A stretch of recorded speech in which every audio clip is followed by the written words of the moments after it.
Hi friends, ఈరోజు dry fruits malida laddu చేస్తున్నాను. First చపాతీలని కొంచెం గట్టిగా కాల్చుకొని చిన్న చిన్న ముక్కలుగా చేసి పక్కన పెట్టుకోవాలి.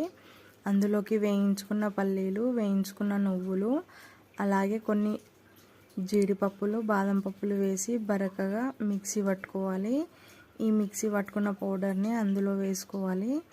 అలాగే సగం కప్పు తురిమిన ఎండు కొబ్బరి, సగం కప్పు బెల్లము వేసుకోవాలి.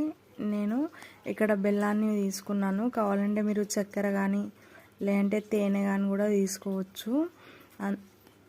అలాగే కొన్ని పుచ్చగింజలు, కొన్ని పాలు పోసుకొని లడ్డూలాగా వచ్చేటట్టు కలుపుకోవాలి.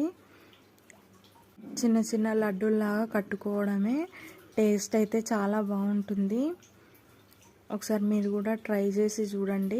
ఈ వీడియో కనుక నచ్చినట్లయితే లైక్ చేయండి, సబ్స్క్రైబ్ చేయండి.